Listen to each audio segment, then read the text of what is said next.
नमस्कार दोस्तों, क्या आपने 1996 में रिलीज हुई the super hero movie the Phantom देखी है?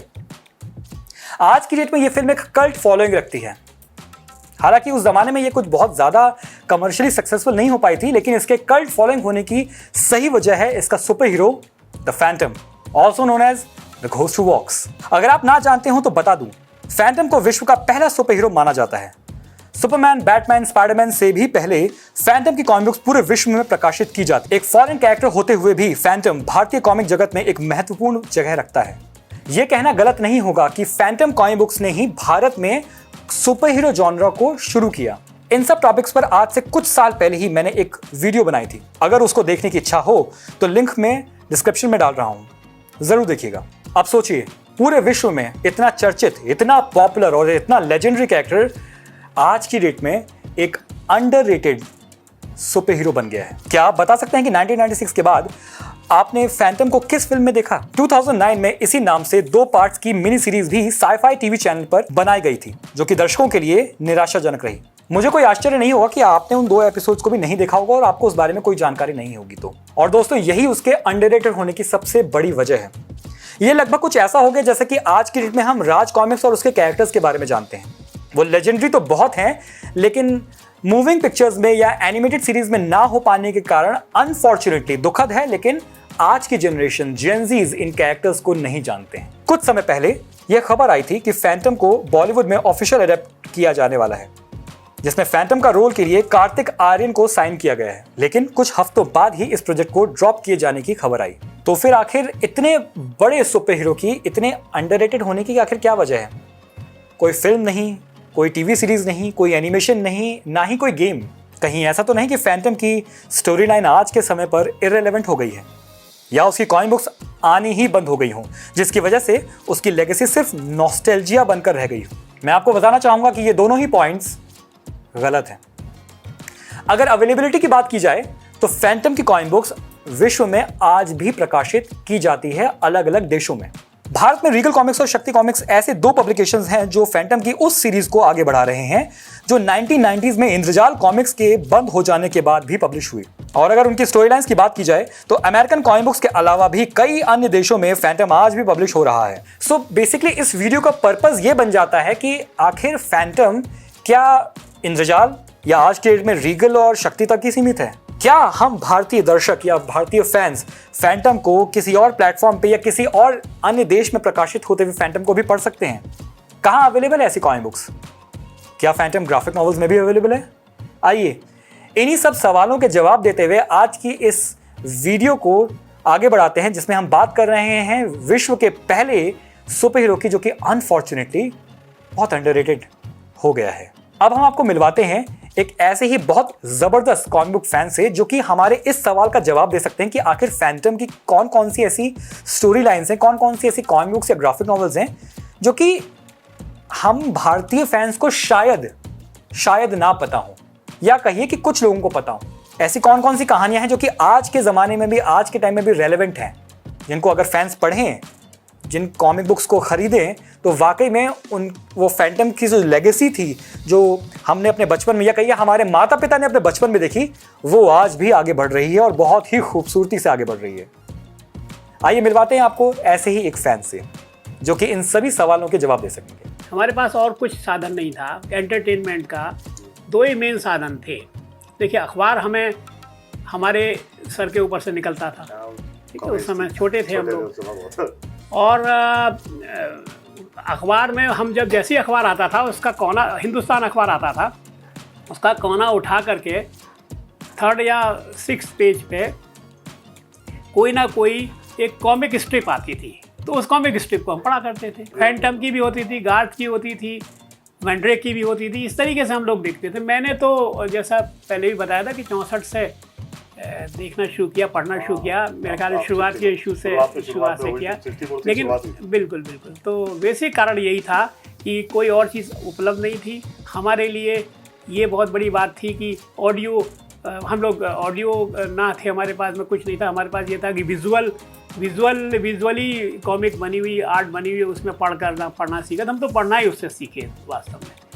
और फुसफुसाता कुंज। फुसफुसाता कुंज, कीला जी का सुनहरा तट, मतलब आप सोच भी नहीं सकते ऐसी ऐसी चीजें हैं वहाँ पे हाँ। जो आप सपने में नहीं सोच सकते कि ऐसा कुछ हो सकता है। तो हम तो समझते थे कि ये वाकई एक करेक्टर है जो असली जिंदा करेक्टर है और हम कभी ना कभी इससे मिलेंगे जरूर। हमारे दिमाग में ये सोचते थे, हमें नहीं पता था, बच्चे थे उस समय। बिल्कुल सही कह हम रहे हैं। सोचते थे ये बच्चा, ये जो है डायना और ये बेताल और ये सारे जितने ये है घूरन वगैरह जितने करेक्टर हैं, ये सब रियल लाइफ करेक्टर हैं और हम कभी ना कभी इनसे मिल सकते हैं। लेकिन और कुछ इशू ऐसे भी हम लोगों ने पढ़े थे जिसमें आपको पता है कि ये जब बचपन से छोटेपन से ही डायना इसे जानती थी। हाँ जी, वो पढ़ते थे साथ में, पढ़ते थे इंग्लैंड में, अमेरिका में पढ़ते थे। तो ऐसे में पोस्ट ली फॉक ने क्या किया, जो जानना चाहता है ड्राइंग हाउस, पोस्ट ली फॉक में इसका ये कई जगह से पब्लिकेशन हो रहा था। तो इंडिया में अवेलेबिलिटी बंद हुई क्योंकि इंजाल कॉमिक्स आना बंद हो गया। लेकिन और देशों में जहाँ पर कैपेबल थे, वहाँ के जो लोकल एंटरप्राइज थे, प्रिंटर थे, उन्होंने जो किंग्स सिंडिकेट से, किंगफिशर सिंडिकेट से राइट्स लेकर के अपने कंटिन्यू रखे। और उसमें से जो महत्वपूर्ण था वो कई सीरीज चली, जैसे कि एगमॉन्ट की चली, जैसे कि वर्ल्ड सीरीज चली, फ्रू, हाँ ऑस्ट्रेलिया में फ्रू चला। तो एक मुझे मेरे पास काफ़ी इशू मैंने एकत्र किए हैं, उनको बाइंड भी कराया है। मैं जो सबसे ज़्यादा महत्वपूर्ण बताऊंगा, अगर आप इसको सुनना चाहें, दर्शक भी जानना चाहें, वो ये थी, ये दिखाएं अगर पॉसिबल हो तो, Kate Somerset saga. Kate Somerset saga जो है वो 14 अंकों में छपा हुआ एक ऐसा वो है, सीरियल है, जिसको कि मैं समझता हूँ कि बेस्ट फैंटम का इशू कहे जा सकते हैं। बिकॉज इसमें क्यों है, इसलिए किया है कि इसमें देखिए, एक तो 16, 17, 18 3 फैंटम की एक साथ स्टोरी है। आप कहेंगे कैसे है? प्रश्न ये हुआ कि फर्स्ट एक लड़की थी केट, उस केट के लिए वो जब उसके फादर जो थे वो कहीं जा रहे थे पानी के जहाज़ से, तो उस पर सिंह ब्रदरहुड ने हमला कर दिया और उसमें फादर तो मारे गए, उसने इस लड़की को कैप्चर कर लिया और इस कैप्चर करके खूब उसको टॉर्चर किया, उसको बंद रखा। अंत में इस शर्त पे उसको छोड़ा, या इस शर्त पे वो पायरेट बन गई। तो इसके इस पायरेट बनने में इस समय पर इसके फादर की, जो मेरा मतलब है जो 16वां बेताल था, वो मारा गया। तो अब ठीक है, इसके बाद में 16वें बेताल, अभी तो बात अलग हो गई। 16वां बेताल जो है वो 17वां बेताल, उसका जो बेटा था 16वें बेताल का, वो बड़ा हुआ। तब तक जो है ये जो केट थी, इस केट ने सिंह ब्रदरहुड को छोड़ दिया। और किन परिस्थितियों में छोड़ा, उसको पढ़ के ही मज़ा आता है। लेकिन उसके बाद में उसका स्केट का संपर्क हो गया उस फैंटम 17 से, सॉरी 17 से, हाँ 16 मर चुका, 17।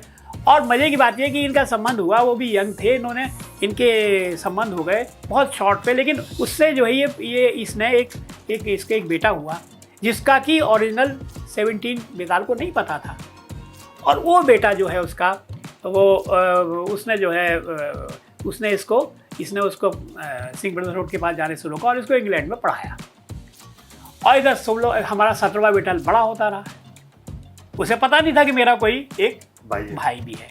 लेकिन कितनी विलक्षण परिस्थितियों में वो पुनः मिले, केट पुनः मिली। तो वास्तव में वो केट को तब उसको पता लगा कि मेरा एक ब्रदर है, और तब उसने उसको बुलाया। जब इसकी मृत्यु हुई तो फैंटम, जो नेक्स्ट फैंटम था, उसको पता लग गया था। तो उसने जो इसका लड़का था जो बाहर पढ़ा था, जो केट का बेटा था, उसको भी बुलाया और उसको ऑप्शन दिया कि अगला बेताल तुम बन जाओ। तो उसने कहा नहीं, मैं नहीं बनूंगा, मैं रेस्पॉन्सिबिलिटी को नहीं चला सकता, इसलिए मेरा जो बेटा है, मेरे ये फैंटम का जो ओरिजिनल फैंटम की ओरिजिनल वाइफ से जो बेटा है, उसी को हम अडॉप्ट नहीं, वही इस धर्म को कंटिन्यू करेगा। अब देखिए ना मजेदार के साथ, फिर उसके बाद में जो इसका लड़का था, वो इस गुस्से में, फ्रस्ट्रेशन में, वो पुनः जो है सिंह ब्रदरहुड को ज्वाइन कर लेता है। और सिंह ब्रदरहुड को से फिर वापस लाने में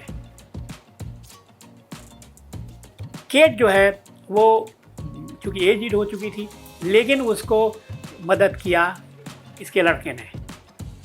हालांकि उसमें उसके दौरान जो है केट की मृत्यु हो जाती है।